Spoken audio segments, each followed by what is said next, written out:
चलो। ज्योतिष दीप चैनल में आपका स्वागत है। जैसा कि ज्योतिष दीप चैनल के माध्यम से आप ज्योतिष के अनेक प्रकार के योगों का अध्ययन मनन करते चले आ रहे हैं। जैसा कि आज इस एपिसोड में मैं आपको भूमि भवन के योग, आप देखते हैं कि सांसारिक प्राणी जो भी इस संसार में जातक जन्म लेता है उस जीव को प्राकृतिक रूप से ईश्वर प्रदत्त मुक्त रूप से प्रकाश प्राप्त होता है, वायु प्राप्त होती है, जल प्राप्त होता है। प्रकाश, वायु और जल ये जीवन दाता हैं, प्रत्येक जीव के जीवन हैं। इनके बिना जीवन कदापि नहीं चल सकता।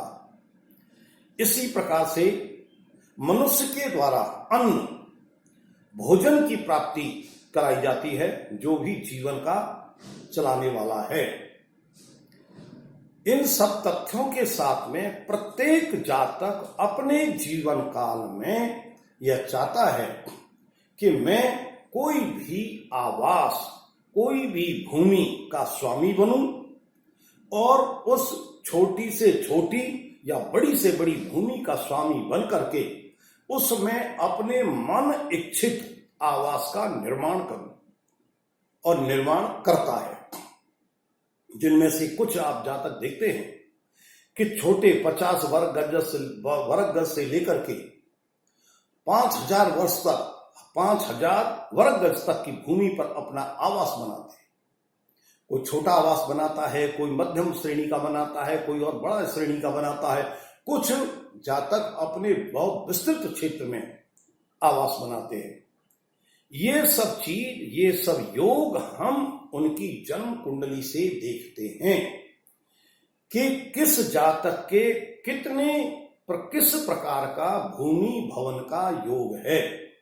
जिस जातक के जन्म कुंडली में भूमि भवन का बिल्कुल योग नहीं है, वह जीवन पर्यंत किसी किराए के आवास में अथवा किसी भी झोंपड़ी या किसी भी ऐसे स्थान पर अपना जीवन काट देता है जो उसका वहां अधिकार नहीं है।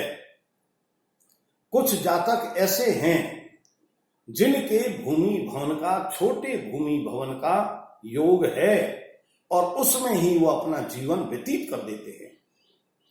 कुछ जातक ऐसे होते हैं जो बहुत बड़े विस्तृत विस्तार में, बड़े भूमि भवन में रहते हैं और उसमें निर्माण कार्य कराते हैं।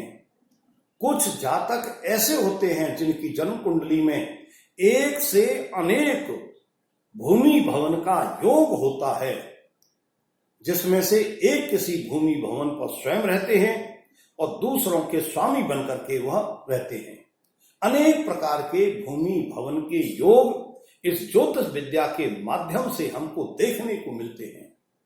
ज्योतिष के मर्मज्ञ, हमारे ऋषि मुनि, तपस्वी संत और प्रकांड विद्वानों ने अनेक प्रकार से इन योगों का विश्लेषण किया है कि मनुष्य के जीवन में भूमि भवन का किस प्रकार का योग होता है। वह योग हम उनकी जन्म कुंडली में उनके ग्रहों के द्वारा देखते हैं।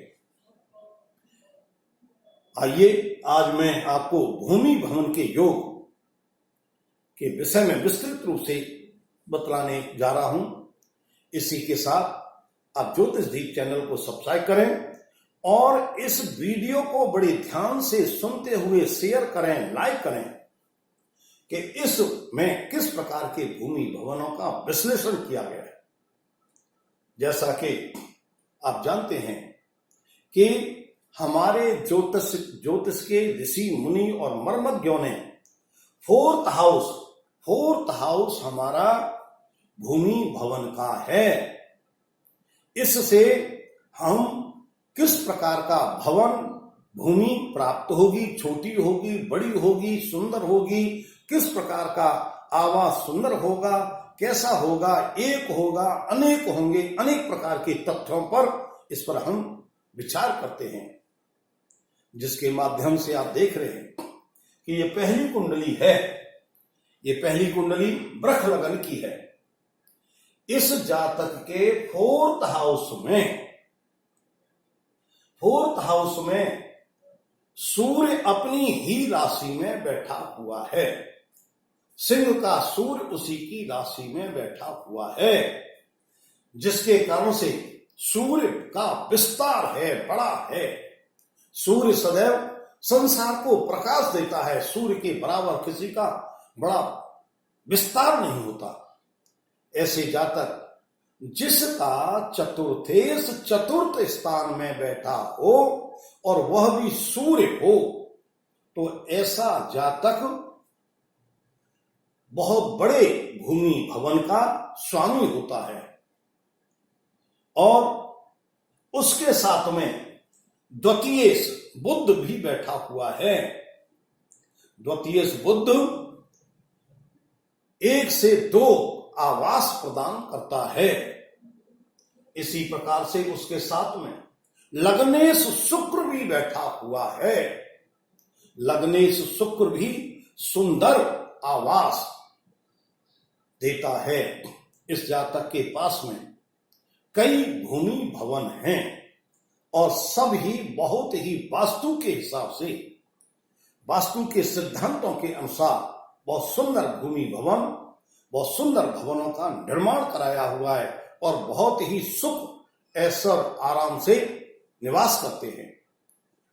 ये ग्रह स्वामी बहुत ही सुखमय जीवन अपने आवासों में व्यतीत करता है। इसके साथ में इसके परिवारजन भी सुखमय जीवन व्यतीत कर रहे हैं, जो एक बड़े भूमि और भवन का स्वामी है।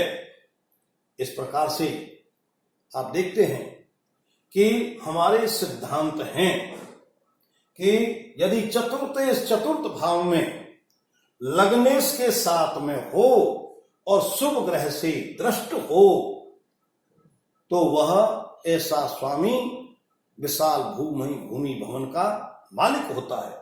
दूसरा सिद्धांत है चतुर्थेश लग्नेश परस्पर में यदि परिवर्तन करते हो, यदि लग्नेश फोर्थ हाउस में बैठा हो और फोर्थ लॉर्ड जो लग्न में बैठा हो, तो भी बड़े भूमि भवन का मालिक होता है जातक।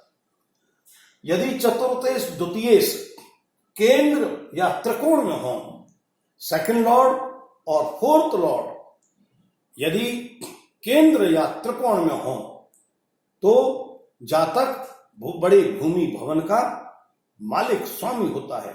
जैसा कि इस कुंडली में सेकंड लॉर्ड बुध और फोर्थ लॉर्ड सूर्य साथ साथ केंद्र में बैठे हुए हैं। इसी प्रकार से यदि चतुर्थेश और दशमेश की युति या संबंध हो, केंद्र या त्रिकोण में बैठा हो, तो वह भी जातक बड़े भूमि भवन का मालिक स्वामी होता है।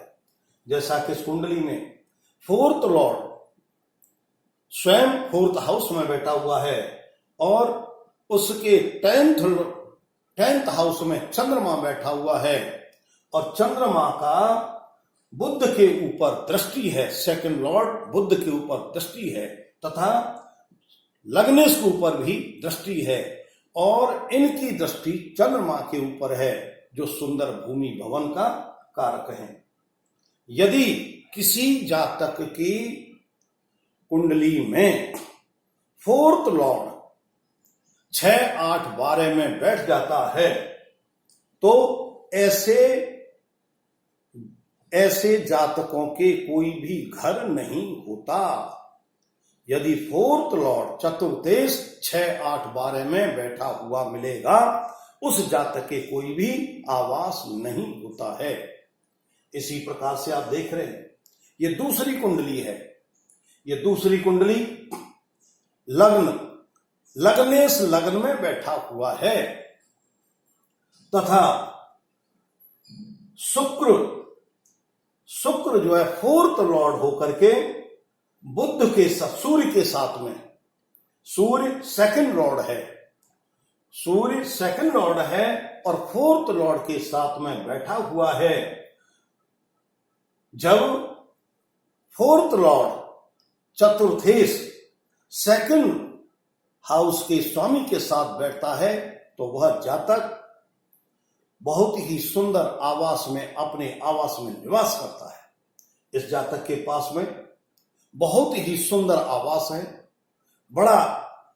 बहुत ही अच्छे ढंग से वास्तु के सिद्धांतों के नियमों के अनुसार इस आवास को बनाया गया है, जिसमें जातक का परिवार सुख में जीवन, वर्षों से सुख में जीवन व्यतीत कर रहा है, आनंद के साथ रह रहा है। इसी प्रकार से आप तीसरी कुंडली में देख रहे हैं कि ये कर्क लगन का जातक है। इस कर्क लगन का स्वामी चंद्रमा 10th हाउस में बैठा हुआ है तथा सेकंड लॉर्ड सूर्य 4th हाउस में बैठा हुआ है और चतुर्थेश चतुर्थ स्थान में शुक्र बैठा हुआ है। चतुर्थेश चतुर्थ स्थान में बैठा हुआ है, जिसके साथ में सेकंड लॉर्ड की युति है और लग्नेश चंद्रमा की इन पर दृष्टि है तथा ज्योतिष के सिद्धांतों के अनुसार फोर्थ लॉर्ड चंद्रमा को देख रहा है। इन सब नियमों के आधार पर यह जातक भी बहुत ही सुंदर भवन में निवास कर रहा है और अपने परिवारजनों के साथ में आनंदमय जीवन व्यतीत कर रहा है। इस प्रकार से आप देखते हैं कि ग्रह योग कितना बलवान होता है।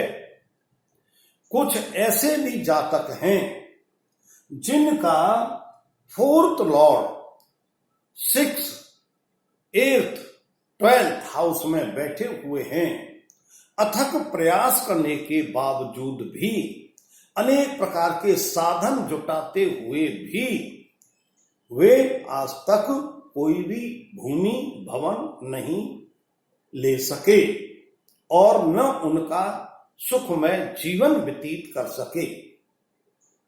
जो सुख की प्राप्ति अपने द्वारा क्रय की हुई भूमि और उसमें स्वयं के बनाए हुए आवास में प्राप्त होती है, वह सुख और आनंद किसी भी किराए के या किसी दूसरे के साथ रहने से कदापि प्राप्त नहीं हो सकता। इस प्रकार से यह भूमि भवन योग बड़ा प्रबल योग है, जो इसमें अपने ग्रहों के द्वारा जातकों को प्राप्त होता है। जैसा कि मैंने आपको ये 3 कुंडलियों का विश्लेषण किया, ये तीनों कुंडलियों में भूमि भवन का प्रबल योग और उस भूमि भवन के साथ साथ में ये तीनों जातक अपने परिवार के साथ में बहुत ही सुंदर आवास बना करके, सुव्यवस्थित आवास बना करके तथा वास्तु के नियमों का पालन करते हुए आवास का निर्माण करा करके बहुत ही सुख में आनंद के साथ में इनका जीवन व्यतीत हो रहा है, जिससे उनका कल्याण हो रहा है और इसी कल्याण की भावना के साथ में कल्याणम अस्तु।